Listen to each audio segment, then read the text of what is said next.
الحمد لله والصلاة والسلام على رسول الله خير خلق محمد وعلى آله وصحبه وله أما بعد السلام عليكم ورحمة الله وبركاته. Alhamdulillah, we done a few book of the fiqh and we started in this class alhamdulillah for a long time and we finished, but the book we choose today is the something is different and special. The reason is the Imam Ibn Hajar Asqalani Rahimahullah is the one of the ulama. He's year 777 Hijri. This alim is one of the very famous ulama in the hadith. Imam Ibn Hajar Asqalani Rahimahullah, he has a few of the book, but one of the very important and famous book is the book Bulugh Al-Maram. The Bulugh Al-Maram, this book is meaning he make it all the ahadith and Nabi sallallahu alaihi wasallam when we need them for the fiqh in one book. And he writes very short and important ahadith because it be easier for any student he want to learn the Islamic fiqh to memorize this book, not only to read. He's making this book for memorization. Like we memorizing the Quran Kareem, he make it this book to any Islam who want to study Islamic fiqh should be memorize this book. And we now, when he want to give any answer for any question about the fiqh, he will give the proof. Say the Nabi this hadith or ayah is said like that. So he make it all these hadith in one book to explain for the to make him easier for the who want to study Islamic study and the fiqh to learn from here from this book. Few things in this book is very important because the first class for our we explanation about this book. The one is the hadith. Imam Ibn Hajar is a Shafi'i madhab for the fuqaha, famous fuqaha of Imam Shafi'i rahimahullah. But who is give the explanation about this book is Imam Shaykh al-Islam Ibn Uthaymeen is a Hanbali in one side, or we tell you Salafi. So meaning in Islam we don't have any problem. If we good book in, for example, Imam Abu Hanifa, like for example, Aqidah Imam Tahawiyah. Tahawiyah is one of the famous book in Aqidah. Is from Imam Abu Hanifa al-Madhab. And the fuqaha of the Hanafi, they are writing one of the best of the book for Aqidah is the Imam Tahawi. So when you can't find the Shafi'i, the Hanbali, the Salafi, anyone who wants to explain this book because it's very famous and very one of the best book if you want to learn. So that's before was a few years ago, before it happened, a lot of people, I'm Anfari, Shafi'i, Hanbali, Malik, Hanbali, before happened like that. And ulama are looking, because all of this way, for example, if you go to the Hanafi or Shafi'i or Hanbali or Maliki, it was the way how to understand the ahadith. Okay? It was the usul. Usul al-fiqh is meaning the sum of the rules to explain for you how to understand the hadith. It wasn't meaning I'm making different sharia, different religion. No. It was the way how to understand the ayah of the Quran Kareem. How to understand the hadith of Nabi sallallahu alaihi wasallam. Which way you can find this hadith is correct or wrong. For example, that was the way. If I want to, for example, Nabi sallallahu alaihi wasallam, a lot of the hadith, we learn very easy hadith. إِنَّمَا الْأَعْمَالُ بِالنِّيَّاتِ. Any deed you want to do, coming back to your attention. So now I want to understand intention is something is important. Now I want to understand the tension is by tongue, the tension is my brain, mind, my heart. Look, this understanding. Okay, say for example, Imam Abu Hanifa, no, the tension is the heart. You don't need to say anything by your tongue. The tension is in your heart. So if you want to do the salat, you want to read the Zohr salat, or Asr, any salat, you want to do anything, just in your heart, you want to read the farz, that's enough. You don't need to say, I want to read 4 rakah, salat, Zohr, farz, behind the imam, and this time. All this one, don't need to explain. To explain for who? For the Allah? Allah understands what is in your heart. So, if you go, for example, some of the fuqaha of Shafi'i said, is it good you have to say by your tongue to be make sure your attention is correct. So his understanding different, and Imam Abu Hanifa, but it's not meaning they make a different sharia. I never have had any problem between the fuqaha. They was all the brother, all they are. Everybody was looking how to pass this knowledge in best way for the Ummah Islamiyah. So the book is from Ibn Hajar al-Asqalani, is a Shafi'i madhab, but who will explain is Hanbali, and knowing the Mu'asir is Salafi madhab. Shaykh Uthaymeen is the big of the ulama, Allah Yarhamu, he's passed away around 10 years ago, or 15 years ago, he passed away in Saudi Arabia. So one of the famous fuqaha from this time, so he explained this book. I have a lot of explanation about this book, but this one was the best one the Shaykh Ibn Samir rahimahullah done. So that's one. The second thing about the hadith, if you go, maybe we open the Sahih Bukhari, for example, or Sahih Muslim, the hadith, how to make it, this is important to understand. The muhaddithin, the people they write the hadith, or the fuqaha, everybody have a different way to write the hadith. What means that? For example, if I want to talk about the wuzu, he was making all the ahadith talking about the wuzu in one side. Or doesn't matter hadith from who is coming, from Abu Bakr, from Abu Hurairah, Aisha, anybody is coming, all the hadith talking the title. Some of the muhaddithin was looking about the title of the hadith, what this hadith want to pass. So they were getting all these hadiths in one side. Some fuqaha, no, the muhaddithin, they were looking who said the hadith. All the hadiths of Abu Bakr Siddiq in one side. All hadith of the Umar in one side. All hadiths of the, for example, Abu Hurairah in one side. It was one other way. So some of fuqaha said no. Some of the muhaddithin different way they have it. They write it, all the hadiths come, for example, for the people in the Mecca in one side, or the Medina other side, or about a time. So all this meaning they have a different opinion to make. But subhanallah, Allah subhanahu wa ta'ala with different way make the hadith to be safe until Qiyamah, like the Quran Kareem. The misunderstanding people, they are thinking because we said hadith zaif and correct and wrong hadith, they will say, okay, well, how should be hadith is be wrong and we don't have a Quran wrong and right. We have only one Quran, all sahih, yeah? We don't have a weak. So why we don't have a hadith like that? The first one, the Quran word, it was miracle, mu'jiza. And also, all write it, nobody can lie. Give like the Quran Kareem. The hadith is meaning miracle, wahy, revelation. But the word is not the miracle. And the word of the hadith is not miracle. So the reasons happen, for example, when we heard some of the hadith, because the Nabi Sallallahu time, they write the book, Quran, and finished. But the hadith was speaking, the people they are passing, memorizing and passing to each one. I'm memorizing for you, you for them, like that. In the time, some of the time is come, the people they are lying. No, the lying was the business. Some people they make it, especially for example now, who is playing the football is very famous thing. Everybody go try to be footballer. Or who is, I don't know, any other job is famous, people they are going doing, yeah? So that time was one of the big or very high prestige was when you muhaddis, when you faqih, because that was the strong time of the Ummah Islamiyah. Now, for example, for us, who is the doctor is very good, who is done the, I don't know, economy is very famous person, and who is minister is famous person, for example, they are.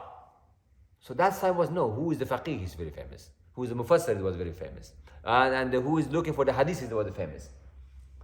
So that's what different time. So the people that was everybody going to learn, to be his son is be muhaddis, is be faqih.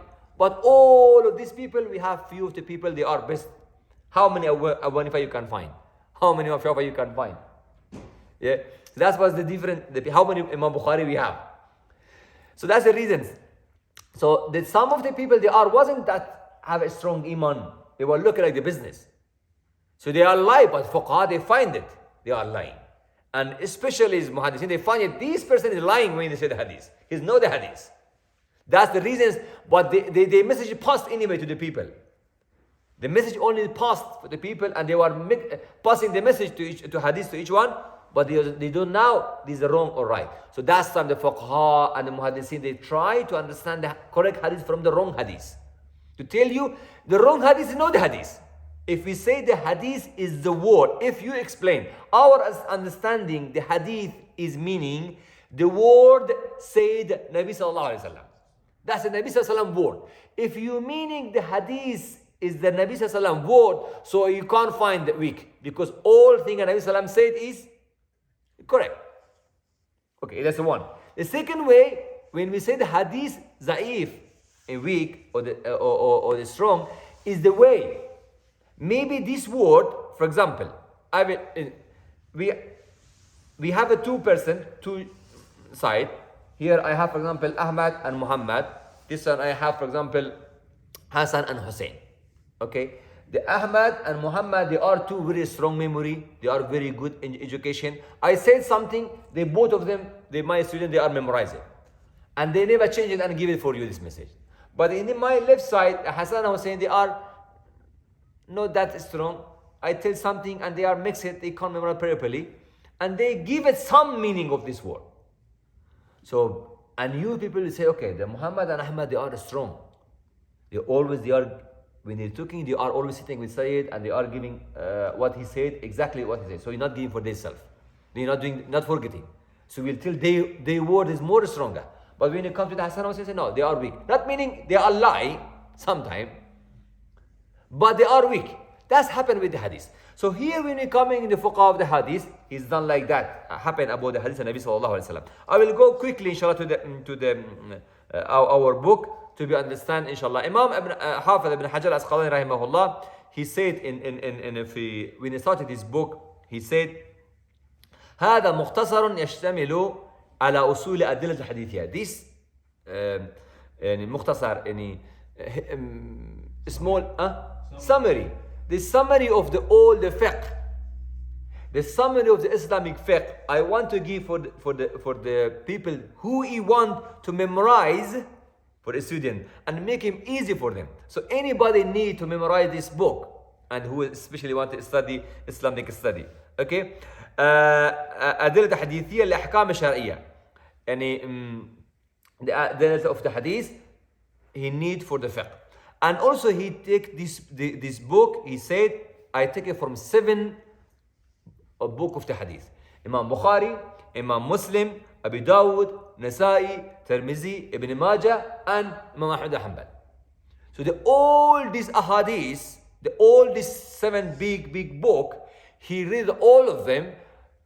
What we getting here in this book is the summary of all the fiqh we need them in all these ahadith. So how much is when you're reading this one, if you want to learn the fiqh, you read it with this book, Bukhari, Muslim, Ibn Majah, Abu Dawud, Tirmizi, Nasai, and Imam Ahmad. So read all this book is an important thing we need them in this hadith. Okay, that's one. And also, he said, finish this book here, and Sharih, who is try to explain this one, Shaykh Ibn Taymiyyah rahimahullah, he started said about 2 things. One is the advice for the who want to learn the knowledge. Nabi Sallallahu Alaihi Wasallam in hadith said, the Quran Kareem sometimes will be witness for you and sometimes the witness against you. Similar the ilm, the knowledge. It's not meaning, I learning something and ignore him. It was Allah said, Ya ladina amanu lima taquluna ma la taf'alun. So when we learning, is responsibility, especially for the scholar. Who is learning or who want to study Islamic study, the first should be correct his tension. Yeah, everybody have a mistake, fattaqullah ma sata'tum, we should be tried, but it's responsibility. When you learning something and passing for the people is a responsibility.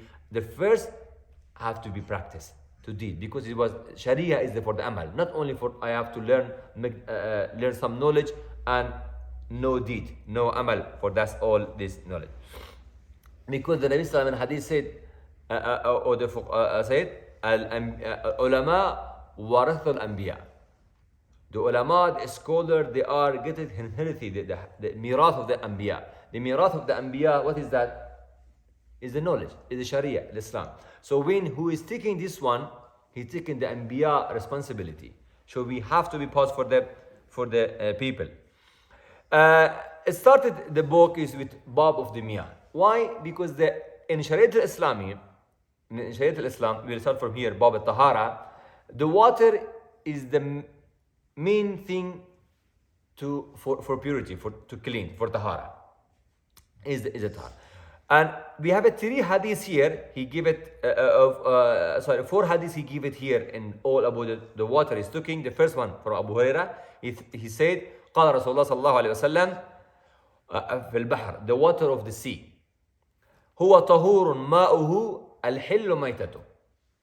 The water of the sea is always pure, tahir, clean, and anything is die inside the water, what is living in the water. If he's die in the water, also is clean. You can eat him until didn't expire any something like that. And for example, for cow or for chicken, you have to be slaughtered, yeah, to eat.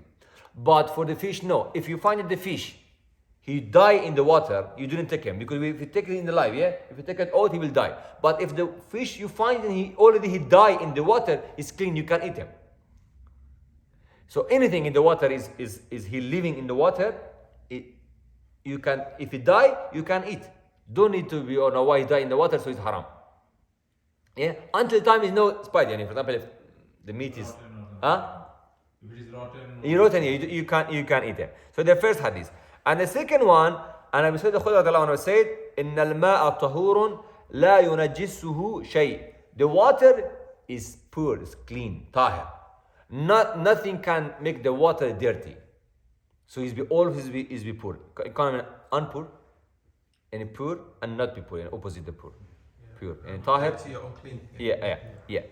And Abi Umama al-Bahili, he said, قال رسول الله صلى الله عليه وسلم إن الماء لا ينجس شيء إلا ما غلب على ريحه وطعمه ولونه. And the water, he be pure, he be clean until changed his color, taste, and smell. If it all is changed, so now the water is not clean. For example, when it's coming raining, if you go to the sea, the taste is not sweet. The water of the tea, the salt, yeah. So it tastes, but it still is clean. If when the rain is coming and a lot of the water go in the street, if you go to Bibiga, all this water, the color changed, but maybe it's sweet. So it still is clean, yeah. So therefore, and also the taste. Sometimes the water, for example, if the all is jungle side like that, so there you can, if feeling the taste of the water is different, the smell.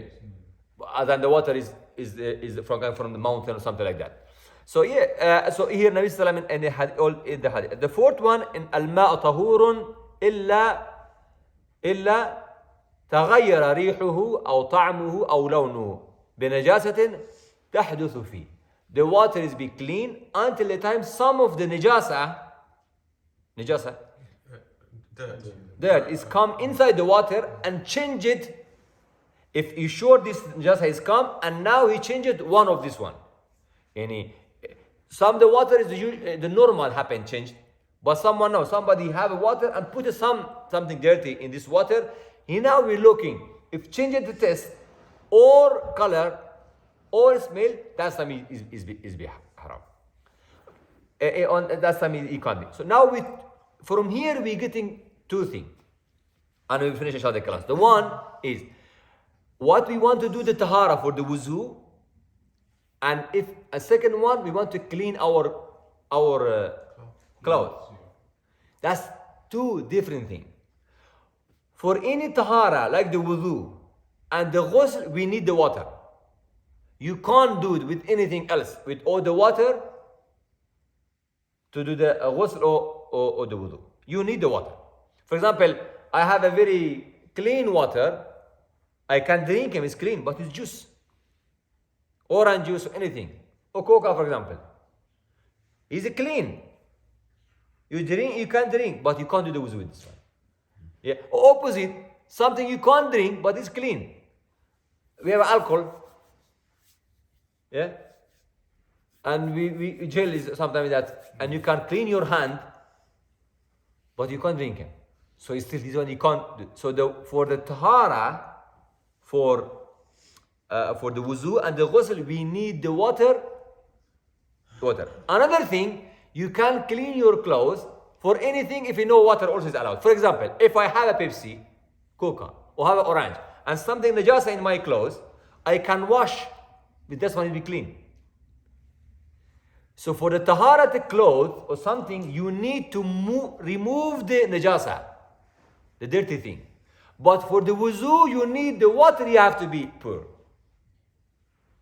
I explain, understand what I mean? So for the clothes, not meaning for the clothes you need 100% you need the water. Is meaning if we give it our sometimes the suit or jacket, you can't wash them by water, and you go to the laundry, and they wash it for you with some spray, chemicals. So it's the tahir. In that meaning you have to put the water. So for the cleaning the clothes or anything you want to, with anything you remove the najasa, is bitahir. But for the wuzu, we need what? We need water for the wuzu and for the ghusl. But this water it doesn't matter. Any water is come from the sky or come all from the sea, from the earth, all the air is clean. Doesn't matter if the color is changed, or the smell is changed, or the taste is changed. Until the time you have some water and move it, put some dirty thing inside, and that's time we're looking is clean or not. After that is all it does clean, and we can do the wuzu and we can do the ghusl with this water. I think until here is be enough, inshallah. We'll inshallah continue for next inshallah, next part of the hadith about the tahara. Subhanaka Allahumma bihamdika nashhadu an la ilaha illa anta astaghfiruka wa atubu ilayk. If you have any question, inshallah. Fadakum Allah.